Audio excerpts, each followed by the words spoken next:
자, 그래도 리자 얘기는 조금 재밌다라고 했는데, 이른바 2차를 갑니다. 2차를 가요. 갔는데,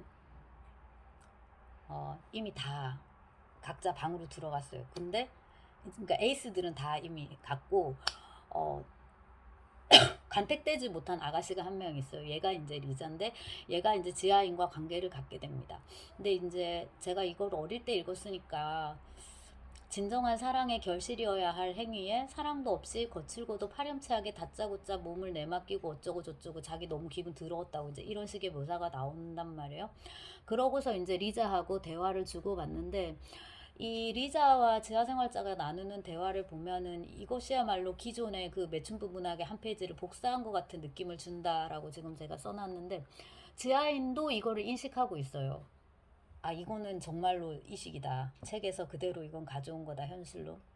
근데 리자가 또 더브이 또 치는 깍빡 끊이기에 이거를 당신은 왠지 꼭 책을 따라 하는 것 같아요 라고 중간에 동사가 하나 들어가주면 참 고맙겠는데 책을 따라 말하는 것 같아요. 뭐 가바리찌 또 치는 가바리찌 빠끈이게라든가 또치널 슈비찌 슈비오찌 빠끈이게 책에 따라 사는 것 같아요. 책에 따라 말하는 것 같아요. 이렇게 좀 동사를 하나 넣어주면 좋겠는데 동사가 없어요. 그냥 또치너 까끄 빠끈이게 근데 책을 따라 하는 것 같다 이렇게 말을 하니까 이 지하인이 바늘에라도 찔른 것 같은 그런 통증을 느낍니다. 근데 문제는 뭐냐면 이 지하생활자의 책을 따라서 말하는 것 같은 이 화법, 그런 표정, 그런 내용들이 리자한테는 또 이 영향력을 미쳐요. 그러니까 달리 말하면 리자도 지하인도 둘 다 대단히 낭만주의와 감상주의에 쩔어 있는 그런 캐릭터라고 할 수 있고요.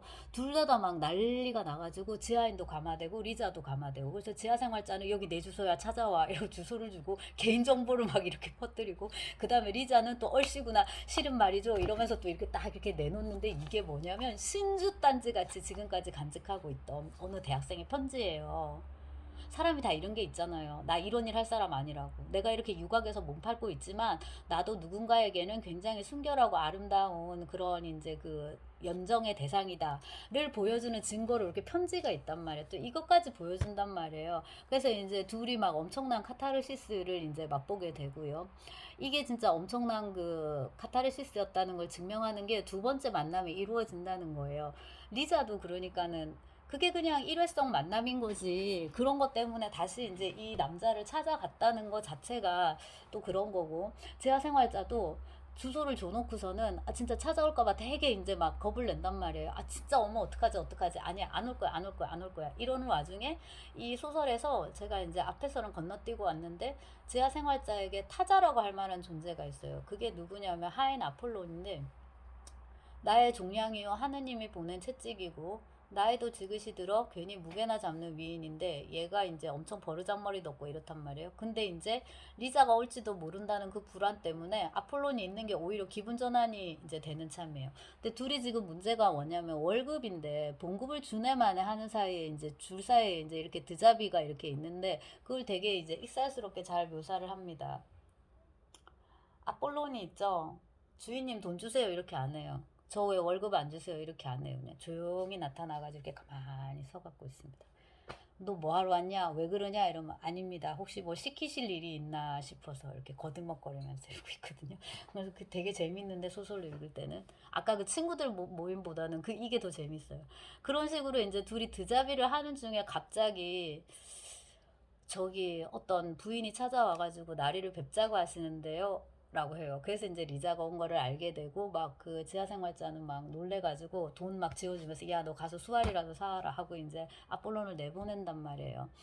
그러고서 이제 리자와의 두 번째 만남이 이제 이루어지는데 여기서 갑자기 지하인이 막 엄청나게 열등감에 쩔어 있는 그러면서 동시에 막 자존심 폭발한 막 그런 모습을 보입니다. 나는 나의 가난이 부끄럽지 않아. 오히려 나는 나의 가난을 오만하게 바라보고 있지. 나는 가난하긴 해도 고결하거든. 이렇게 아무 누가 뭐라고 하지도 않는데 막 혼자서 이러더니 막 엉엉 울고 히스테리에 사로잡힙니다. 그래서 188쪽을 보시면 하필이면 이런 실내복을 걸친 채 성지에 사나운 개처럼 아폴론한테 덤벼들었을 때 나를 찾아온 너를 절대로 용서하지 못하리라는 걸 너가 알 거야. 뭐 이렇게. 그리고 정말 지금도 깨닫지 못했어?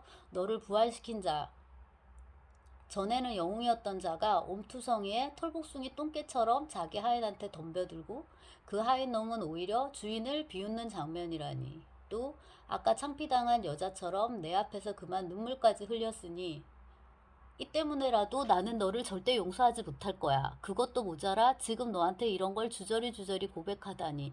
이 때문에라도 역시 절대 너를 용서하지 못할 거라고 이렇게. 자, 이것이 제가 저 자신을 옹호하자면 제가 번역이 안 좋아서가 아니라 이게 되게 문어적입니다. 그러니까 그거를 또 작가가 의도한 거예요. 그거를 좀 염두에 두시고요. 네. 그래서 이제 앞서서는 자기가 되게 고고하고 도도하게 얘기를 했는데 여기서는 이제 자기도 폭발해버린 거예요. 그리고 너무 누추한 이 지하를, 이게 집이 말 그대로 반지하거든요. 그거를 이제 보여준 거잖아. 그럼 주소는 뭐하러 줬냔 말이에요. 그래서 이런 식의 이제 모순인데, 그 재학월 수업하면서 그 지나가게 어떤 학생이 던진 명언인데 가난하다고 하면서 돈은 왜 자꾸 이렇게 닦아 쓰냐고. 그러니까 가난하면 한 푼이라도 아낄 생각을 하고 돈을 벌 생각을 해야지. 일도 하지 않고 그나마 갖고 있는 돈은 다 쓸데없이 써버리고 지금 바로 그런 겁니다. 그래서 막 이렇게 분기탱천했죠.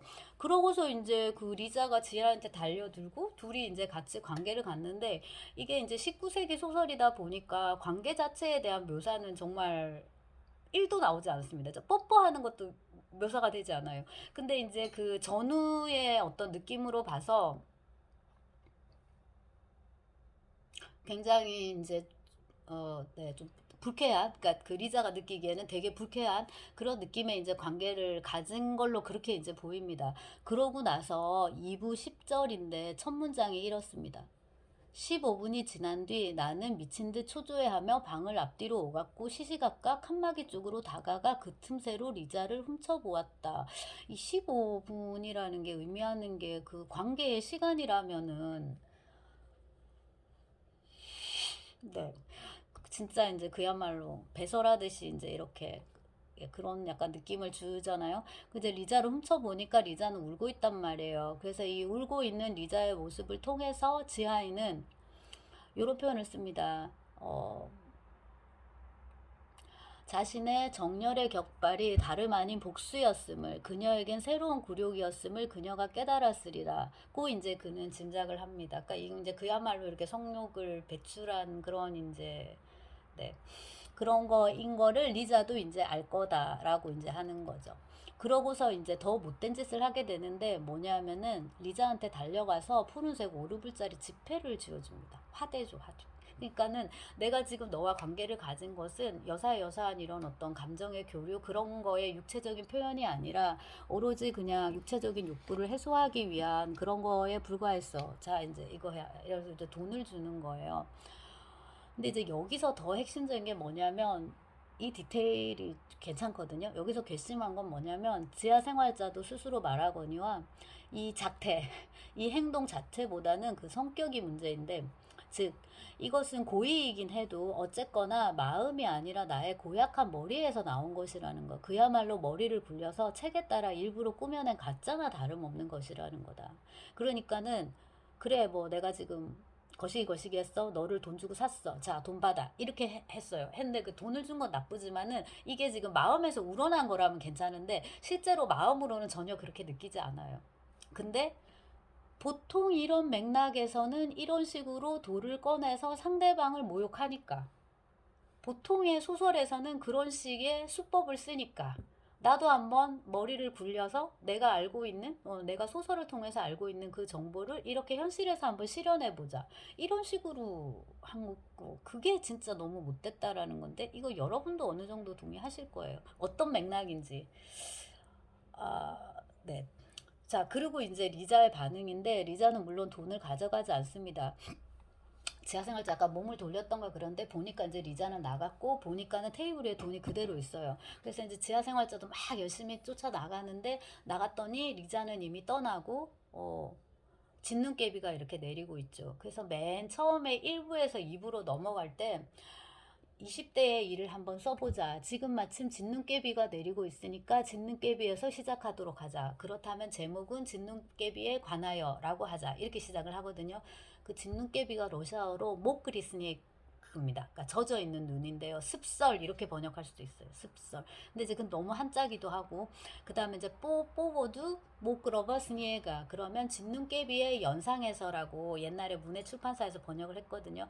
말씀드렸듯이 제가 그 번역을 정말 좋아했는데 진눈깨비의 연상에서라는 제목도 너무 좋죠. 근데 이제 뽀뽀보두가 그렇게 번역하기엔 너무 또 의역이어가지고 그냥 진눈깨비에 관하여라고 이제 번역은 했는데 느낌은 그렇습니다. 진눈깨비를 보니까 아 그때 일이 연상되는구나 해서 다시금 생각해봐도 문해출판사 번역이 참 좋은 번역이었습니다. 자 아무튼 나갔더니 이제 그렇게 진눈깨비가 막 내리고 있고 그 지하생활자는 자기가 이제 리자를 그렇게 보냈잖아요. 그래서 이제 수치심과 절망감에 휩싸이고 그리고 그 지하생활자의 수기를 계속 읽으면 제가 지금 다시 읽었는데 앞에서 계속 음탕이란 얘기가 나오는데 이걸 제가 대학 초년 때 읽었기 때문에 그때는 이 음탕을 되게 메타포로 생각을 했단 말이에요. 근데 이제 나이 들고 다시 보니까 이게 메타포가 아니라 직설적인 의미에서의 음탕, 그러니까 이게 성매매를 지칭하는 것 같아요. 실제로 이제 그렇게 유곽을 돌아다니면서 살았던 것 같은데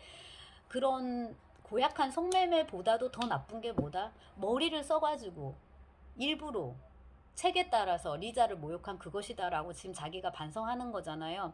반성이고 그거에 대한 그러니까 죄고 그거에 대한 벌은 뭐냐면 지하인에게 주어진 벌은 어쩌면은 리자가 이 맥락을 볼 때 지하인에게 주어진 삶으로 가는 마지막 비상구였는데 진짜 브루클린으로 가는 마지막 비상구 그 틀어가지고 그런 거였는데 자기 스스로 이제 이거를 차버렸다 이렇게 이제 볼 수도 있는 거잖아요. 그래서 이건 이제 더 비극이 될 수밖에 없고 이제 이 사람 이렇게 지하에 틀어박힐 수밖에 이제 없단 말이에요. 그럼 이제 소설을 어떻게 마감을 할 것인가 시작을 했으니까 마감은 해야 되는데